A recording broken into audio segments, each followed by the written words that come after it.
Hello, hello, hello. Welcome into the Fantasy Live Show. We are so excited to have you here with us today. Kendall, Valenzuela, and of course, the one and only Ian Hartitz. We are going through a Superflex draft breakdown, kind of recapping everything that we saw there. Ian, we've got a lot of good. We've got some, some bad that we need to talk about here. And I just had FOMO that I wasn't in it. How are you doing? Doing great. Anytime you get a chance to really just hype up your own fantasy draft and then get to rag on your coworkers who aren't here to defend themselves. Talk about a great day to be great, Kendall. It's perfect. It's perfect. So yeah, like I said, we've got some highlights. We've got some lowlights here from this mock draft that you guys can all go and find at fantasylife.com. So Ian, let's get right into it. And I do want to know, you got the Pete Overzet special because you got to pick 101 in this draft. So I wanted to know what you did to get there. How hyped were you in a Superflex? You got a great spot here. Yeah, a gentleman never tells, but, certainly had to run through some rough times to get that 101. But now I'm feeling good. A lot of, I feel like I've been picking in the middle, like 106, 107, a bunch of best balls. So for this mock draft, we got to start things off. And look, for Superflex, I think it's pretty clear that in these days, you're picking between one or two guys, Lamar Jackson or the reigning MVP, Josh Allen. So I went ahead and went with Lamar, responsible for 2 of the top 6 fantasy seasons by a quarterback ever, but certainly wouldn't have, thought it was crazy if someone else preferred Josh Allen. So Joe, right after me, certainly happy enough to scoop him up. But Kendall, if you had had the luxury of being in this mock draft, at what point would you kind of say, in round 1, you know what, let me get away from a quarterback? I would probably do it right after Jalen Hurts. I think Joe Burrow is kind of, now sneaky, one of those guys as well, where I say, okay, Joe Burrow last season, can you remember that, Ian? Where not in Superflex formats, and a lot of times he was going, near Kyler Murray, which was crazy because people were like, oh my gosh, the wrist injury, something's going to go wrong. Jamar Chase is going to hold out. It's going to be so bad. And then I go on vacation and they not only sign, they've got Jamar Chase locked down, they've got T. Higgins locked down. That was crazy. I thought it was one of those Onion kind of articles saying, oh no, that's just a joke. They never spend money on their wide receivers. But I think that's where I draw the line, is looking at Joe Burrow, because then you get into Patrick Mahomes territory. Then you get into CJ Stroud, where you could go and get a Jamar Chase, you could go and get a Bijan Robinson, a Justin Jefferson. That's usually where I draw the line, and it's more closer to Jalen Hurts probably than Joe Burrow. What about you? I think you're spot on. With Burrow, you can at least talk yourself into some of those, Jared Goff, CJ Strouds maybe of the world, having a peak season where they can come close to Burrow's production. We all have Burrow ranked, QB5 for a reason. Obviously, he has a better chance than those guys. But those dual threat aliens, as I like to call them, really are all existing at the top. Lamar, Josh Allen, Jaden Daniels are consensus QB3 ahead of the Super Bowl winner, Jalen Hurts. But yeah, it really does seem like it's those big 4 and then everyone else. Where are you at with CJ Stroud? We can talk in Superflex formats, but that's obviously a lot different than people in redraft in those PPR formats. But from what we saw last year, right, a sophomore slump is a really nice way of putting it. Then you go and look that they don't have, they didn't do much with their offensive line. There's a lot going on with CJ Stroud. Do you think we see more of the CJ Stroud from 2 years ago from his rookie season, or are we closer to the CJ Stroud we saw last year? You were spot on in terms of saying it was to be nice about it, because to be mean about it, he was one of the worst fantasy quarterbacks in the league. QB 28, I had triple check it when I was writing my Texans QB team needs article, because it just seemed so bad. But everything just fell off a cliff. EPA per dropback, 13th to 25th. His completion percentage dropped off. However, Kendall, the one thing that actually stayed the same more or less was PFF passing grade. He went from 14th to actually 13th from 2023 to 2024, which I do think reflects what we saw out there. It wasn't like Stroud was going out week after week and just missing one wide open receiver after another. Look, we had Stephon Diggs start off hot and then get hurt. We had Nico Collins miss a bunch of time before that happened. And then also obviously Tank Dell with his latest, terrible injury on top of an offensive line just couldn't keep it together. Honestly, not too far different from what we saw with Patrick Mahomes in terms of never really having any weeks where he had all 3 of his top options together. So maybe Mahomes a little bit better of a, defense and offensive line to deal with down there in Kansas City. But for Stroud, okay, I see why 2024 is a problem for him. This is the point I'm getting to. But the problem is, Kendall, based on what we see in the offseason, I don't know that just adding Christian Kirk and removing some of your bad offensive linemen is actually going to make it better for 2025. So right now in Houston, I'm confident Nico Collins and Joe Mixon are going to touch the ball a ton. As for Stroud, though, I think it's tough to really move him up too much higher than that mid-tier QB2 range. Yeah, that's I'm with you there where it gets really tough, where I can tell myself a story, right? There's a path for him to be the CJ Sure. Stroud of old instead of the last one, but a lot of things have to go right. And then like you said, you look at some of his weapons or lack thereof and you say, "Okay, we love Nico Collins. What's next?" And so I do want to believe that we get that CJ Stroud from a couple years ago, but yeah, in Superflex like I said, a little bit different, but redraft I'm going to be really curious where he starts to go in some of those best ball drafts and where you can get him because if he's, one of those later round picks, then I can see it.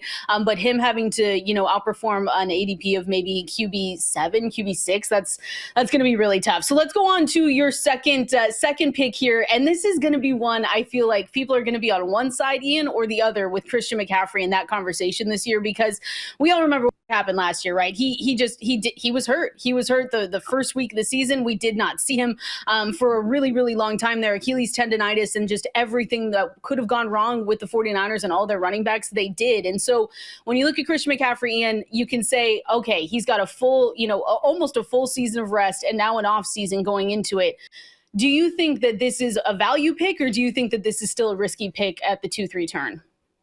Hey, I mean, getting them all the way at the end of round 2 in Superflex, Yeah. and even for those more unfamiliar with Superflex, where, more traditional one quarterback leagues, there were over 12 skill position players picked before CMC. So I essentially got him as a second round pick in normal redrafts as well. And, I get it. What if Christian McCaffrey gets hurt? Kendall, what if he doesn't get hurt? Then we're talking about, again, Exactly. the king of fantasy football, Mr. RB1 himself, who happened to get for the price as the RB7. So in San Fran, Jordan Mason, Elijah Mitchell is out of town. We just have never seen Kyle Shanahan even come close to really limiting McCaffrey. Like last year should have been that opportunity because of how great Jordan Mason was in the first 8 weeks. CMC coming back from the injury, maybe they were going to ramp him up. Nope, it was still the CMC show. And I know Mason was a little bit banged up there himself, but again, we just don't see running backs really built like McCaffrey. You have the long breakaway speed and can catch 90 passes in the season. So for me, again, getting a guy who, has breaking fantasy football in his range of outcomes at the 212, more than fine enough for me. Yeah, I like it. I think I'm going to be with you on the Christian McCaffrey, especially at this pick, right? The 2-3 turn. Some people are Yeah. getting him right in the middle, and you're like, okay, that still makes sense to me. But McCaffrey, he's going to be 29 once week 1 starts, and we know that he's missed some kind of time with a leg or thigh injury, except for 2022. So that's going to be baked in a little bit there, especially with the season that he had last year. People are going to be a little bit scared off. But for this value, and I do think it's value with Christian McCaffrey right here at this pick, so I like it a lot. Can we talk about another running back? Because we said they're not here to defend themselves, but I really need to know because a running back taken before Christian McCaffrey that I can't get behind. I can get behind Jahmyr Gibbs, Jonathan Taylor, sure, Derrick Henry, absolutely. I think they're right there for me. But Breece Hall was picked at the second round, 6th overall pick in the second round. That can't be right? We can't do that. I love you, John, but that's a tough look, my friend. I mean, look, I will say, to give John a little bit of credit, when we were drafting off a Sleeper, shout out, great app, awesome place to do mock drafts. I appreciate all their scoring flexibility, really unique in our, lovely fantasy football world. Kendall, Sleeper actually gives you the chance. Everyone knows I hate PPR scoring because I just don't think that all passes are created equal. Why should you get awarded the same, points for it? With Sleeper, they can actually allow you to customize your points per reception based on how far downfield the ball is thrown, which is great. So a screen pass, you're not getting 1 point. You can get 0.1 points. But if you catch a ball 40 yards downfield, now all of a sudden maybe you've earned that additional extra point. So all that to say, right now at this point in time in March, when you do drafts on Sleeper, it's still using last year's ADP. So in John's defense, unless he was out there with his rankings crossing out everyone, you're going to see Breece Hall at the top of the queue. But it's a good reminder that when you are drafting, I mean, I know I've been at certain, my home league draft, for example, we don't let people have their laptops out or anything like that. So you got to bring your pen and paper, and depending on the room you're in, people could be going off with different types of ADPs. So I know a lot of times we get in the weeds of being, just doing the same mock drafts from the same services or, Underdog and everything like that. You get used to the format, but you get a curveball thrown like this, and sometimes, it could lead to you drafting Breece Hall 2 rounds too early. So don't like the pick here at all, but I will cut John just a little bit of slack because it's tough when you are dealing with outdated ADP. Yeah, that is the worst. So if you're drafting right now, you just got to be a little bit careful. Don't do what John did. But we love you, John, for Brees Hall. But you probably what 2 rounds, right? Like he should be going the 4th round, like 4th, 5th round. That's probably where he's going to be going in most. So just had to shout that one out there. Continuing on though, again, you've got Lamar Jackson, Christian McCaffrey, a great start if I do say so myself. Malik Neighbors then comes in, and I'm just curious with you when you saw the Jameis Winston news and you said, all right, they've got some kind of quarterback there, not named Tommy DeVito. And listen, we love Tommy DeVito as much as we can.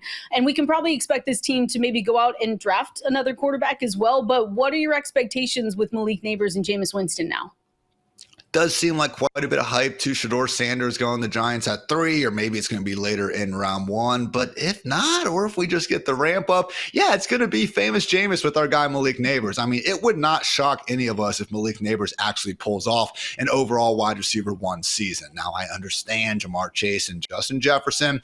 Plenty of other guys also have that in their potential range of outcomes. But Kendall, like in NFL history right now, the only 2 receivers that had more PPR points per game as a rookie were Randy Moss and Odell Beckham Jr. And then, yes, Malik Neighbors in number 3. So just incredible season with little to no great quarterback play outside of, the mythical legend that is Drew Lock against the Colts. But, just looking at Neighbors and again, getting him as the wide receiver 8 in this format, couldn't have been more thrilled. So again, the guys that went before him, Brian Thomas Jr., Puka Nacua, Nico Collins, Amon-Ra St. Brown, Chase Jefferson, and CeeDee. I think that's one big tier. But honestly, Kendall, I'm curious in your thoughts. I think that's where things start to get a little bit messy at wide receiver. It's not that the next guys aren't great, but next wide receivers off the board here. We had Waz take AJ Brown. We had Jorge take Drake London. Devontae Adams is in that. But I would argue that from AJ Brown to even like Tyreek Hill, who's going 2 rounds later, you can make an argument that they could be flip-flopped. And, I'll take AJ Brown personally, but you could say it's one big tier. For me, right after Malik Neighbors, that's where I start, being far more willing to lean into the running backs.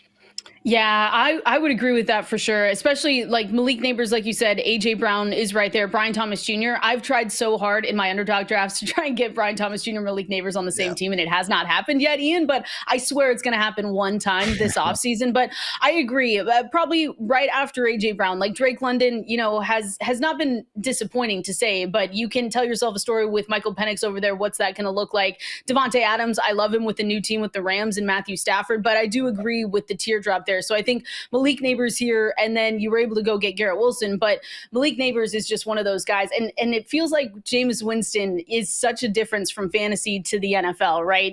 Like when you look at him in NFL terms, people are like, oh gosh, it's Jameis Winston. For us, with the YOLO balls and everything that he's done, we saw he turned Jerry Jeudy into not just a guy. Like Jerry Jeudy had his best season last year. We've also seen it for him with Tampa Bay, with Mike Evans, add Chris Godwin in there. So there's some level of this where you might look at Jameis Winston and think like, oh, this is just going to be gross, but it's not for fantasy football. Maybe for the NFL terms, but fantasy football, we're going to love it.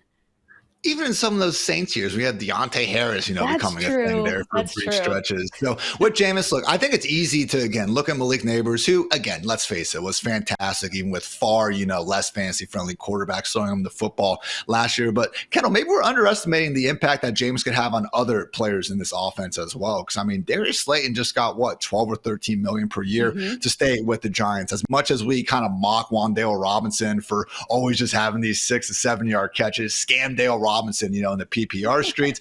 You got to be somewhat good to earn that many targets, and at least in those shorter areas of the field, Wan'Dale certainly is shifty. And even Theo Johnson, the guy who was responsible for keeping Tyler Warren on the bench during the 2023 Penn State season, absolutely ridiculous athletic specimen. You look at his relative athletic score, I believe it is literally number 1 since they started tracking in 1987. If we can get 17 games of Jameis Winston, look, he's probably, if we somehow get Jameis with a long leash in the NFL, we saw what happened last time, 2019. We're talking 4,000 to 4,500 yards, 30 plus touchdowns, and yes, maybe 30 plus interceptions as well. But guess what? Those don't count against our pass catchers. And accordingly, Kendall, hey, maybe Malik Neighbors gets 3,000 of those yards. I'm kidding. It's going to be a little bit less than that. But my point is, there's meat on the bone for the other guys involved. And as we can see in the later rounds of this draft, not really any respect being given to them in this equation.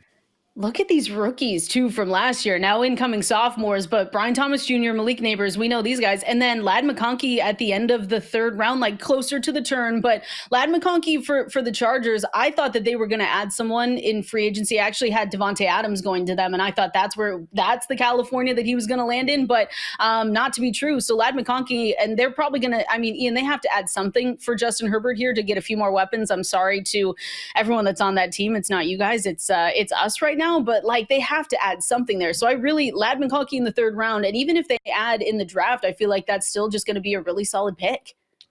Yeah, I'm with you. I just have kept waiting for them to add one of these bigger name wide receivers, and maybe it will end up being Stephon Diggs, but maybe that's a bit more of an overlap in the slot than they would prefer, because Diggs in his free agency has already come out and said he's either going to return home to Chicago or he'd be fine going to either Los Angeles team. So you would think that, again, when we do take away the Rams, maybe a homecoming could be in store for him. But I don't know. So far, just Mike Williams, and honestly, just based on what the open market told us, you could say there's even less target competition based on what Josh Palmer was able to fetch with the Bills. So Lad McConkey is someone that, again, in January when I was doing my ranks, I had him sitting as the wide receiver 12, almost just under the expectation that he was, again, going to have all this newfound target competition. But hell, right now it might just be a tight end more than anything. So you look at McConkey from week 8 on through the playoffs, Kendall, wide receiver 5. I mean, there really isn't anything he's, incapable of doing here with Justin Herbert as a QB. Chargers were a bit more willing to throw the ball than I think we expected, especially after, Herbert was more healthy following the bye. I mean, Lad McConkey out of that kind of group, again, AJB, London, Adams, McConkey, Garrett, Terry McLaurin, T. Higgins, and all those guys. If we get through the draft and the Chargers still haven't added anyone, put Lad McConkey at the top of it. I was going to say, you'd have to put him, where would you put him after, before AJ Brown? Would you put him right after Amon-Ra St. Brown? It'd be right. I put him after Neighbors. I still take Neighbors ahead of McConkey, but he might very well be next. Him or AJB. I'd have to have some, self-talks. Look in the mirror, decide what we're going to do. Reflection. I love that. See, we can look inwards at ourselves and say, all right, we need to change this. So that's what I love about it. Let's go on to Garrett Wilson. You took another wide receiver right off of it in Garrett Wilson. There's two conversations to have here, and I'll just couple in. You also took Justin Fields right after this. So the new look Jets. How are you looking at Garrett Wilson right now with Justin Fields as his quarterback, best friends reunited? But realistically, what is his fantasy season going to look like?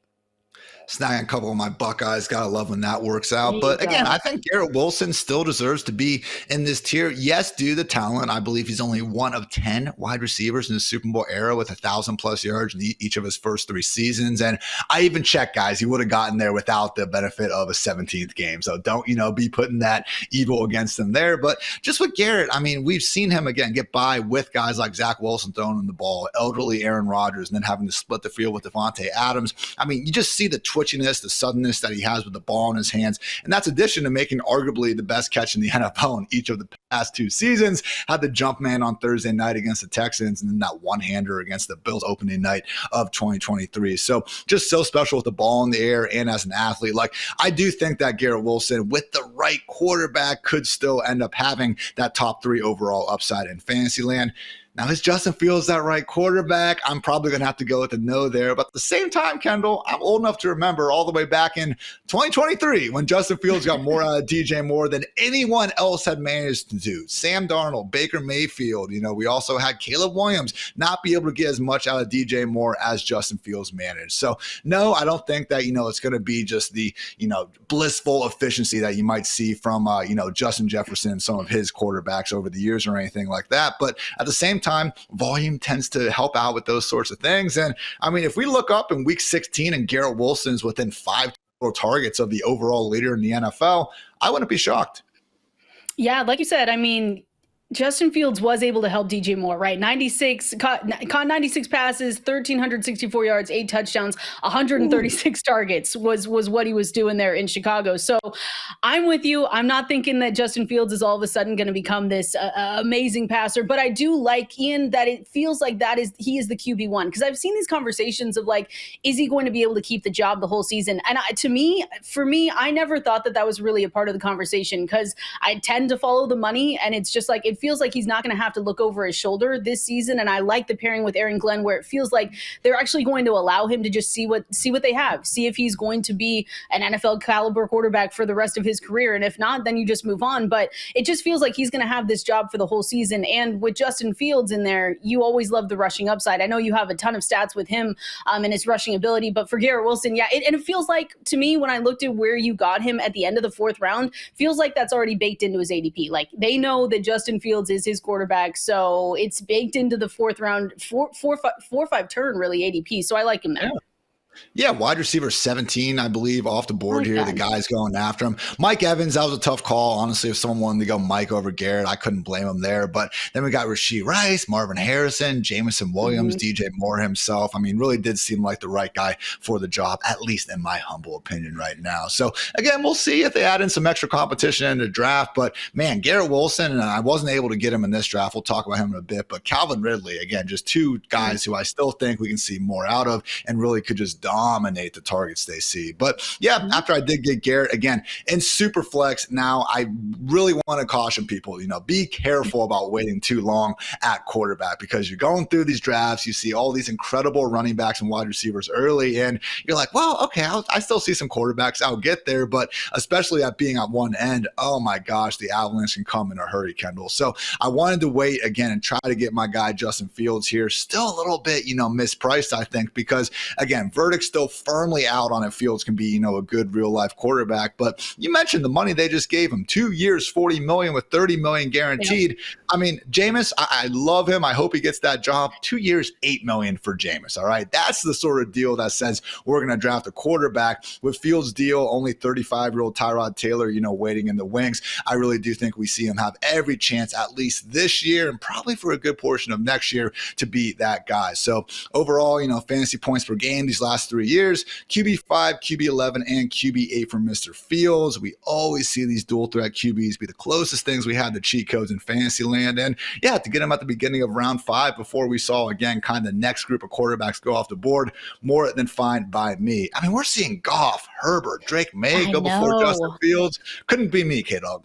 It could never be you. Is it from what we read, from what you write about him? I mean, he averaged 18.9 fantasy points per game in those 6 starts last season with the Steelers. So that was good for QB8. I know people are going to look at that and say, yeah, well, it was 6 starts. Okay, but they were 6 good starts from Justin Fields over there. And so all that to say, he rushed for 289 yards and 5 rushing touchdowns as well. So we know what the ceiling, we know what he's able to bring with the rushing upside for the Jets. And we'll just see if he's able to do that. But I agree with you. I'm taking in Superflex formats. If you say Drake May, Justin Herbert, Jared Goff going even before Drake May, Justin Herbert, I'm still confused about the Jared Goff, where he's even his ADP on Underdog right now is confusing, being a top 8 quarterback, but maybe that's going to change. I don't know, Ian, if that's because people want to stack, Jared Goff with, if they're able to get any of those weapons from the Lions, but that's just, I don't know. Jared Goff is confusing to me right now. I've got 0% of him.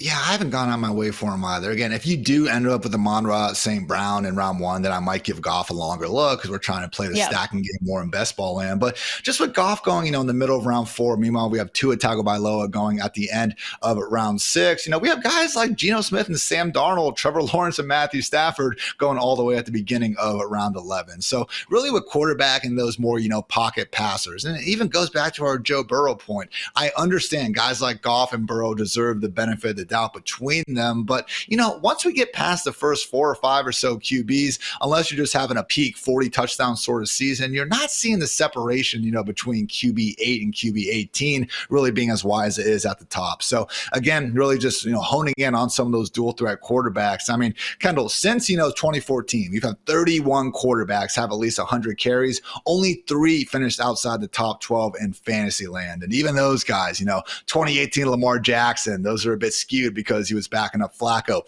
2020 Cam Newton. I don't think Justin Fields is as washed as 2020 Cam. 2014 Kaepernick had a lot of stuff going on in a bad offense as well. So really, again, you tell me 28 of 31 quarterbacks in Justin Fields' archetype have been a QB1 in fantasy. I'll take that deal. Before we move on, just one more thing since we're on the quarterbacks already. Bo Nix, Drake May, JJ McCarthy as your 3 quarterbacks in Superflex. How either nervous does that make you, or how on board are you with that?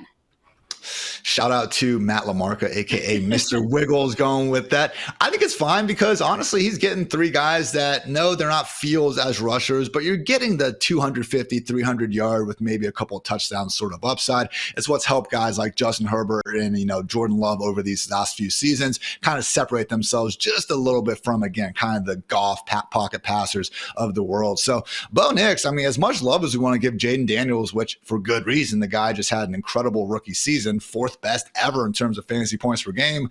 Bo Nix is his fifth. Bo Nix just scored more fantasy points per game as a rookie than C.J. Stroud did, and I don't feel like he gets the same level of love inside of an offense that, let's face it, has one, guy that we would say is above average catching the football in Cortland Sutton. So very much like the Bo Nix call. Drake May, had my free agency losers article go out this week, and unfortunately, Drake May is there because New England, it's somehow March 25th, and they still haven't done anything to improve their offense. We have to get him some help. Get this man some help. What are we doing? So, Mac Hollins? Come on. Look, I love quirky Mac Hollins as much as the next guy. Dwayne actually throws a lot of shade to Mac Hollins. Make sure you guys keep an eye out for that over the course of the offseason. But, man, so Drake May does have this, archetype where he's running the ball. And, I kind of tweeted out the list of fellow quarterbacks that have gone for like 220 pass yards plus 30 rushing yards per game. And it is littered with these high-end fantasy guys. But, again, just to see so little done out wide receiver, I'd love to see them try to overpay someone other than just Chris Godwin, maybe get a good trade going. But I do think May, deserves to be in that same sort of tier. JJ McCarthy is a bit more of the wild card. I mean, really shocking, Kendall, to hear this kind of like, is he going to start this year or not stuff. I just worry. Look, not that I would ever go against, Thor or, JJ McCarthy supporter over here. Everyone's JJ McCarthy supporter, but just the two knee surgeries, the interest, maybe there wasn't interest in Aaron Rodgers. I'm just concerned about how exactly healthy JJ McCarthy is. But if we've learned one thing the last few years, it's that Kevin O'Connell knows his quarterback. So where we did see LaMarca get McCarthy, in end of round 10, where it had been, 3-4 straight rounds of almost no quarterbacks going, I think that's pretty good value. And I will say, I was looking at, because I agree. We agree with Thor. Like, we hope JJ McCarthy is so good. I was looking at their strength of schedule, though, last season. It was pretty soft. It was a softer schedule. And then I looked at some of their future opponents, and I'm looking at them like they're going to go through a gauntlet here this season. We obviously don't have the full schedule, but we know the opponents. So all that to say, I'm taking that into consideration as well. Before we move on, let's go and hear from our friends over at New Era.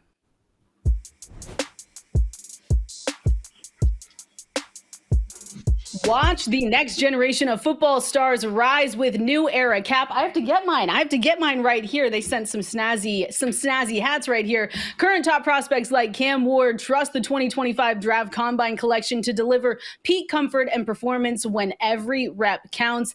As they chase their NFL dreams, New Era Cap is there every step of the way. Gear up for greatness with New Era Cap, the official outfitter of the NFL Draft Combine.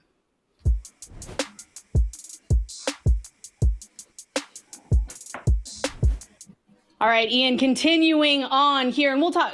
I need to get some things off my chest with the Seahawks, so we can talk about them here in a little bit as well, or we can just spend the whole rest of the show doing it. It doesn't really matter to me. But your next pick was Joe Mixon, and I think was this your first running back taken off the board? No, Christian McCaffrey, and then Joe Mixon. So yeah, I'm curious. I've seen a little push and pull with Joe Mixon. People saying, hey, he's entering his 9th season. He's going to be, I think, 29 years old when the season starts. And then you look at how well he played in 2024. You don't want to really look at what he did in the fantasy playoffs because he definitely didn't help you lead to a championship there. But he finishes the RB9 in points per game while playing in 14 games. What are your expectations with him? I know, horrible taste left in our mouths. This guy was the RB 37 in the fantasy playoffs per game. That is brutal.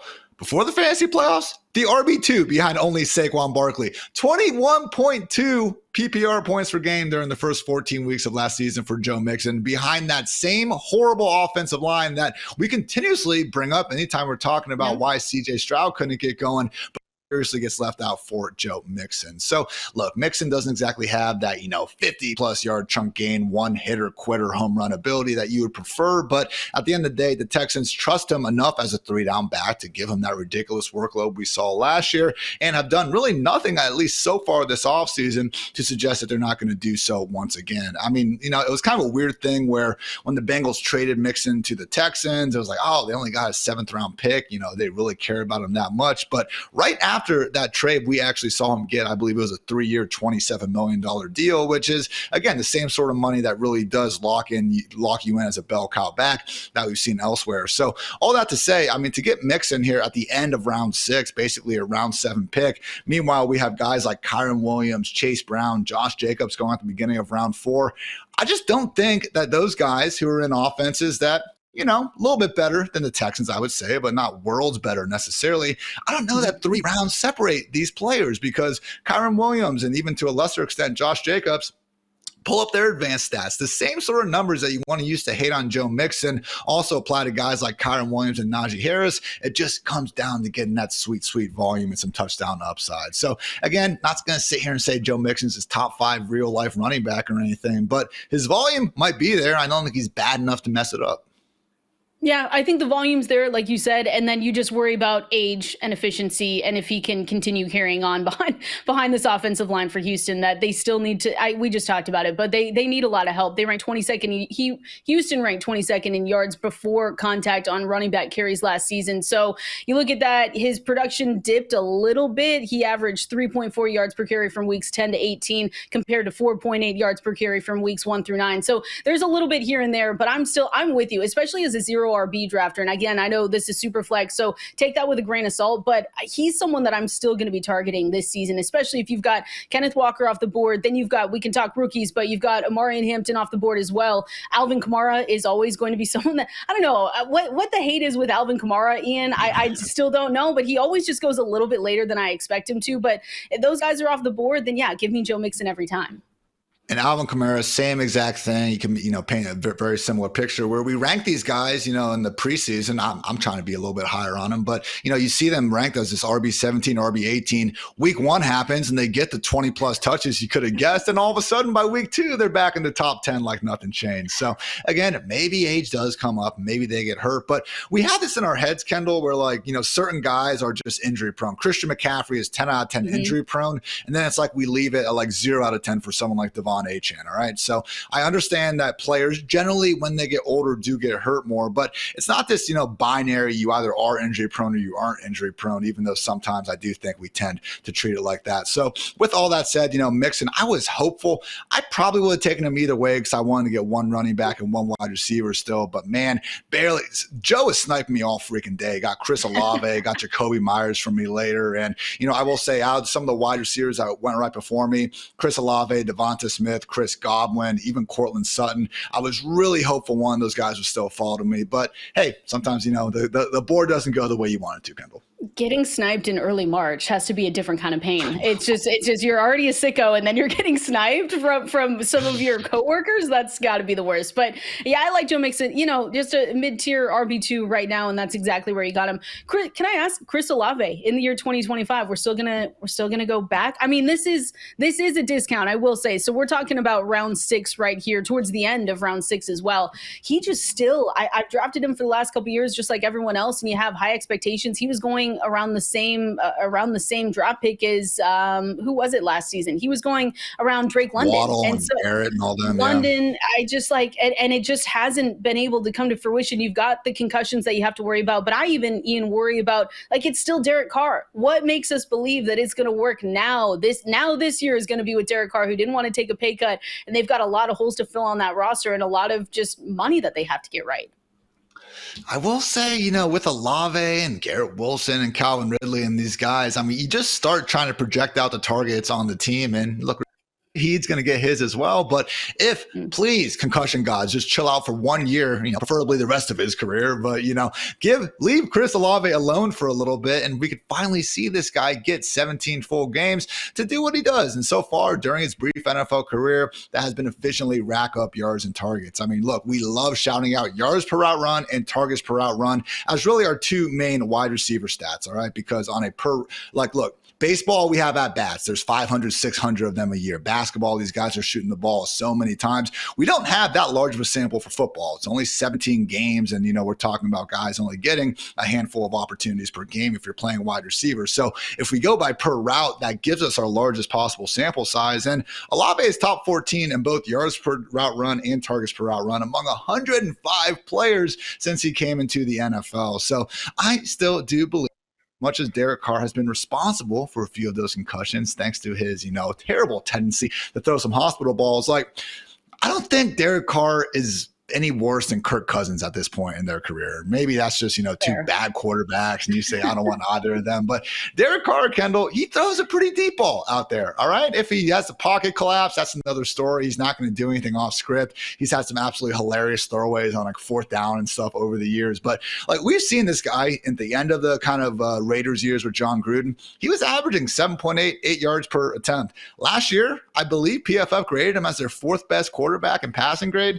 Look, I'm not going to sit here and say he's a top 5 quarterback in the NFL, but I don't think Derek Carr is, the major problem that sometimes we paint him out to be, just in terms of enabling one, maybe some weeks 2 fantasy relevant wide receivers. No, you should do it. You should say that Derek Carr is the top 5 quarterback for you this year. Go ahead for the graphics alone, for the social graphics alone. All right, moving on here. Your third wide receiver, first rookie wide receiver taken, Tedero McMillan. I will say that the latest mock draft from Thor Nystrom has him going to the Carolina Panthers, another team just like we talked about before with Drake May that does need help for their quarterbacks in the receiver room. But I like Tedero McMillan here. I know guys going after him. Jerry Jeudy, George Pickens, Jacoby Myers. So that seems right. Panthers would be a nice spot at 8. The Cowboys at 112 would be good too. I mean, there really are some landing spots where I think we can honestly see this spot and say, wow, that's actually pretty low for Tet. So seemingly the consensus wide receiver 1. I mean, the only knock I can see on the guy is that he ran like a low 4.5 at his pro day, when in reality, like how many guys that are 6'5", 210 plus pounds are being, overly just running in the first place. I mean, Drake London, Marvin Harrison Jr., these guys didn't run 40s. Therefore, we didn't get a chance to, hate on them from behind our keyboard. So with Tet McMillan, again, just we saw the production in college. The guy has absolutely arrogant hands. Love to see that. Huge catch radius. I haven't gotten a chance to, dive in enough to his film to, have a firm comp, but I know a lot of people love kind of comparing him to fellow gargantuan guys like Drake London and Mike Evans. So again, if I could have had a chance for Olave, Devonta Smith, Chris Godwin, that would have been preferable. But as my wide receiver 3, I feel like it's a bet worth taking. I like it. And I do like the Dallas Cowboys. If Genty's off the board, if he goes, let's say, to the Las Vegas Raiders, people might think, oh, well, they need a running back. But this running back class is so deep, Ian, that you could honestly wait till the second round to get your guy, go get the best wide receiver in a class that's not very deep this year.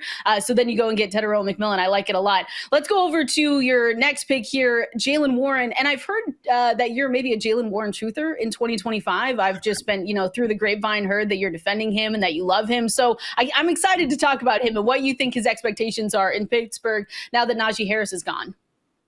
Truer words have never been said, Kendall. Yes, Jaylen Warren. We are 1 year removed from everyone absolutely loving Jaylen Warren, even though it's pretty easy to paint out what happened last year. August hamstring injury, and then he starts playing through it, and then he suffers a knee injury in week 2 or week 3, ends up coming back later in the season and finally starts looking like the guy that we saw before, who was literally, I don't want to say a complete carbon copy, but this is the same archetype as guys like Bucky Irving and Devon Achane, all right? An undersized, explosive, pass-catching running back and an offense that seemingly is set up to feature them, and that's what the post-Najee Harris Steelers are. I mean, Kendall, if we were sitting here last year in week 10 or so, and Najee Harris, who never missed a game, shout out Najee, best ability is availability. If Najee Harris just missed week 10 of last year, we probably would have ranked Jaylen Warren top 5, top 8. So now I can get him at the end of round 8. Could Pittsburgh add someone? Sure. But I don't think we're putting nearly enough stock in the reality that Najee Harris is gone and Jaylen Warren RB1 season might finally be upon us. Okay.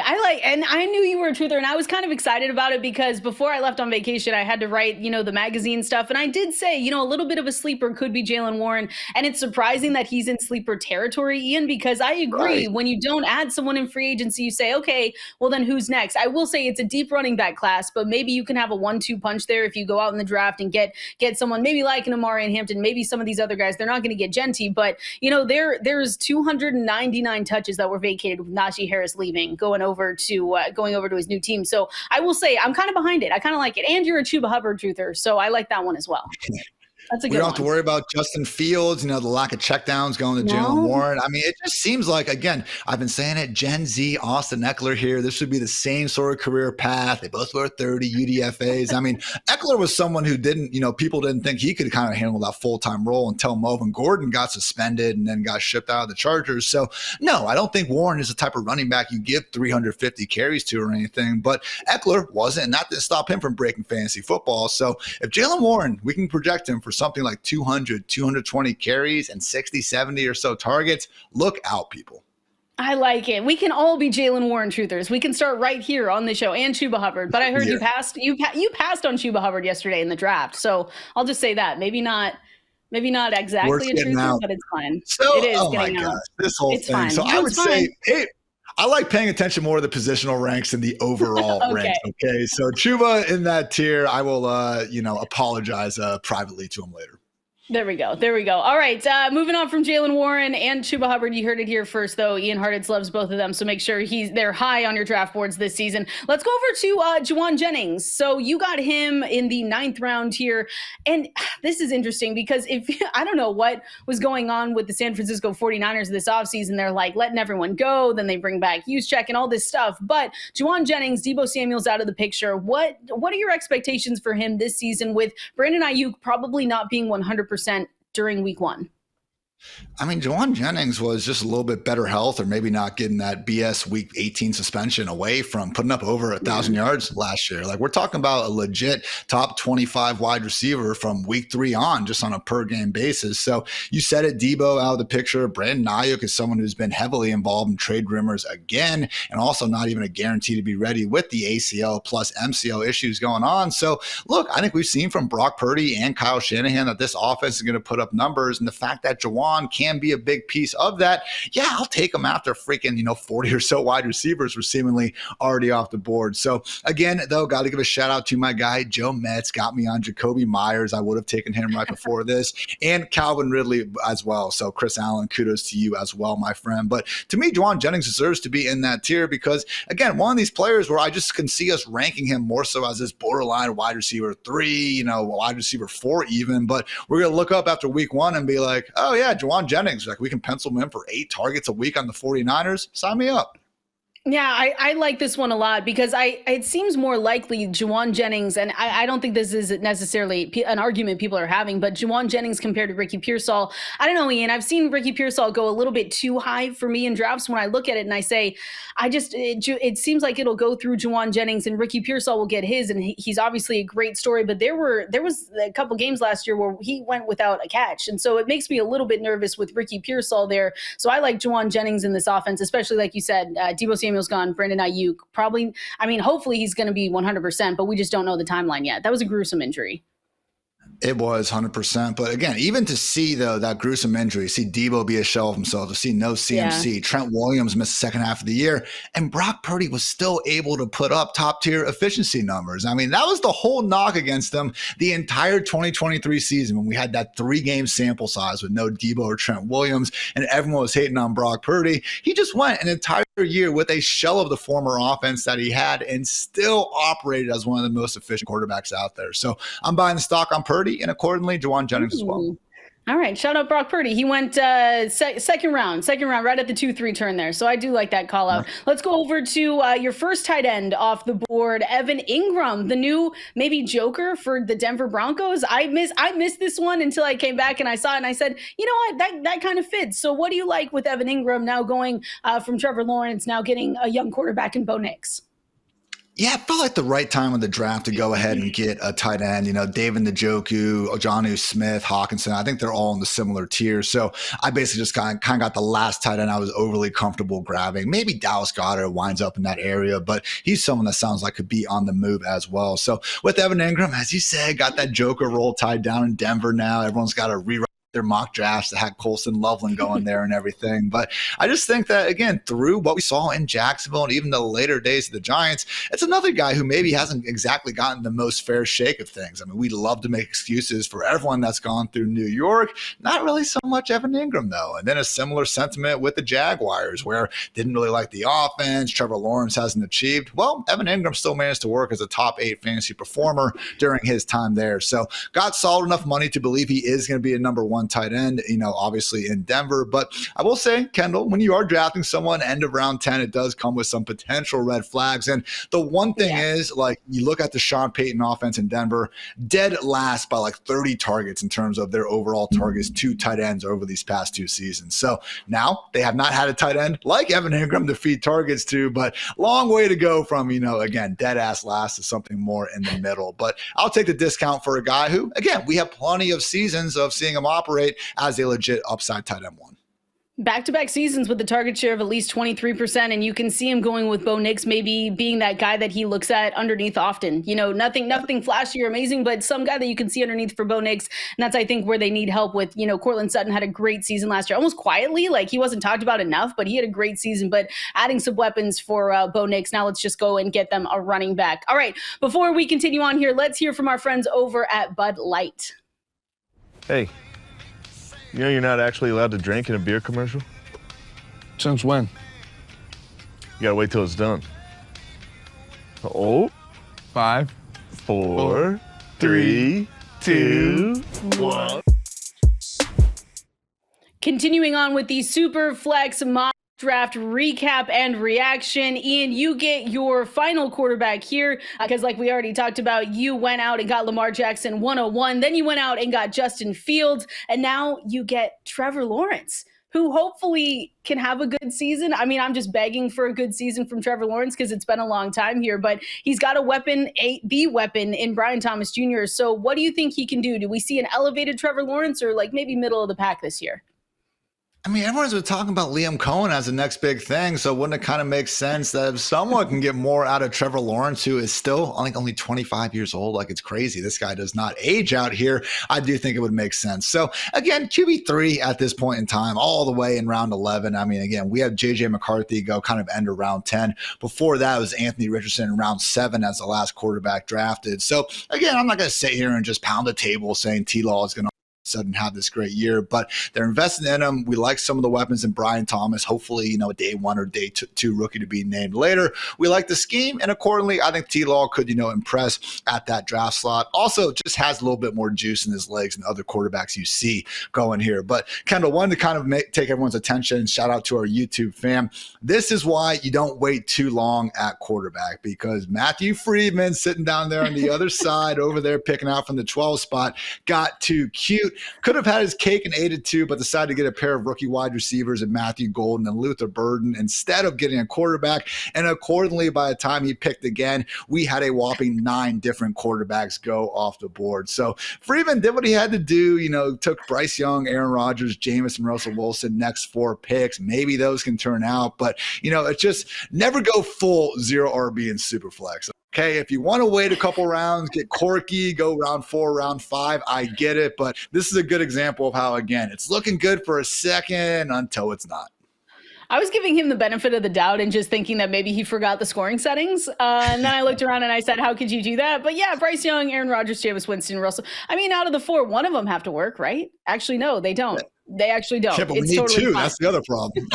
That's true. That's true. Out of all of them, none of them might work. I will say my question and going on, because then you took Jalen Wright over here, running back for Miami. But I did want to know, like when you were taking Trevor Lawrence, you didn't look at a Geno Smith, a Sam Darnold, and say to yourself, this looks better. You like the legs on Trevor Lawrence a little bit more? Yeah, you could say that. They're in the same tier. So like, again, no. If you wanted to go with one of them, that's fine. Darnold and Geno are similar. I still believe a little bit more in Trevor Lawrence. I know, I gotta sit with Dwayne all the time. Love you, Dwayne. But he's certainly more anti-Trevor. I'm probably a little bit higher on T-Law than others. Maybe it was just, some of the things he did to my Buckeyes back in the day. But I still do think there's a very good quarterback in there somewhere. Getting down into these last few picks, like I said, you took Jalen Wright. Again, this is one where you see a path, right? Raheem Mostert, Jeff Wilson Jr., out of the picture. So you can see, I don't know, you can tell yourself a story here, Ian, that maybe we never want injuries, but if Achane were to go down, he would step into a significant role, and he's fast, like the Miami Dolphins want.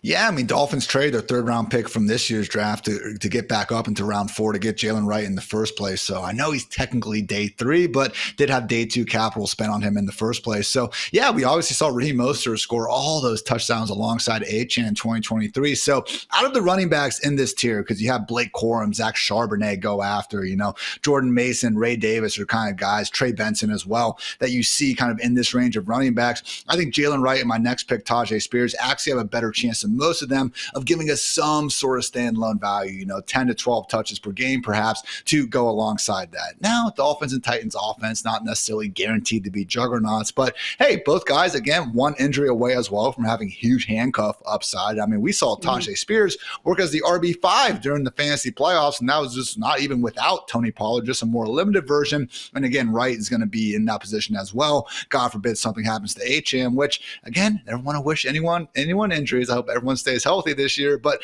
Achane in his 2 years NFL career has already had, shoulder issues, a high ankle sprain, and a concussion. So wouldn't exactly say he's a model of a, good self as well. So again, Jalen Wright, Tajay Spears here, just kind of evening out the bench. And two guys where I know, Kendall, if their starters went down ahead of them, they'd be headlining your waiver wire article.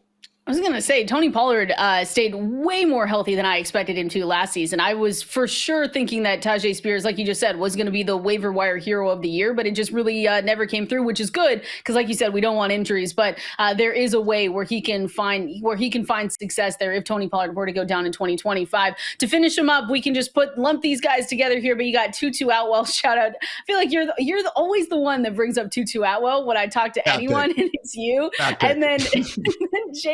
And then Jaden Higgins, a rookie receiver coming out as well. So those were your final. You didn't like the Tutu Atwell pick? Come on. Someone had to do it. I did not like it. Adam Thielen was better. Shout out Joe again, just dominating. Darius Slayton, even with the Jameis factor. But I will say Tutu got $10 million. I've been drafting him a lot in best ball. He's, it's first time you guys have heard this, better in best ball sort of wide receiver here. But I do think Tutu could have, some of that DeMarcus Robinson to him where he could, catch 7 or so touchdowns and surprise us. He does get his air yards from Matthew Stafford. And God forbid something happens to Adams or Puka, he could take a bigger role in the offense. The Jaden Higgins pick, though, I certainly did feel better about. I mean, he could end up going in the top 50, maybe even close to that, round 1 borderline. And if he does get to one of these wide receiver needy teams, the Chargers, the Cowboys, one of those squads, certainly think he could be skyrocketing up in a hurry. But I will say it's a good example, again, where maybe earlier on, if I had just managed to, push the tight end back around, get one more wide receiver I felt better about, I wouldn't be looking at Tutu Atwell in round 14. Well, I really liked the draft that you did, though, especially with the 101. Like you said, you have to be careful with the quarterback slides. You just have to be careful with really everything when you're on the ends like that. I want to know who your other favorite draft was. I mean, we already, I know it's not going to be Matthew Friedman, but who else do you think did a good job here? Shout out Joe. Again, got a lot of the guys I was looking for, Josh Allen, Brock Purdy to start. Got Genty and Cook. Had to go hard in the paint for wide receivers. But to then get Evans, Olave, Judy, and Myers after that, I don't think, he's as far behind at the position as you might have expected given the first couple of picks. And then Chris Allen as well. I mean, Jaden Daniels and Caleb Williams, could be two very strong quarterbacks if Caleb can bounce back. Getting BTJ, Terry McLaurin, Metcalf, Ridley, Shakir is a quality wide receiver room. And when you do, again, kind of bypass these running backs, you don't want to wait too long. You still want to have the 0 RB targets who you could see getting that featured role anyway. And I do think he did that with Kenneth Walker and James Conner. So maybe I'm just biased to, the guys picking around me because of all the picks they took. But shout out to Joe and Chris for their good work.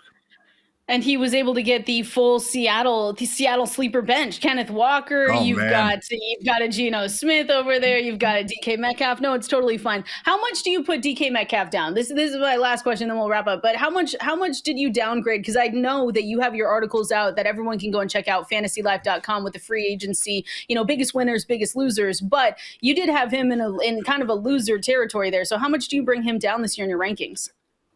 He's a boomer bust wide receiver 3. I've drafted Metcalf for a long time. He had the wide receiver 10 season the second year. I thought we were looking at someone who was about ready to, again, become a top 10 real life and fantasy wide receiver. And you know as well as anyone, K-Dog, he's just been a little bit too inconsistent over the years. And unfortunately, really tough at this point in time to believe that he's getting a quarterback upgrade relative to what he had with Geno. So hope you figured out DK. But for right now, man, I'm not really buying it. I just had to get my Seahawks question in there just because I'm on the show. So it hurts, Ian. It hurts. Appreciate everyone hanging out with us, though. Make sure you go and check out everything at fantasylife.com. We're getting you ready for the NFL draft. We're getting you ready with rankings. We've got the supermodel and, of course, all of Ian Hartitz's articles 100% free. So make sure you go and check it out. We'll see you here next time.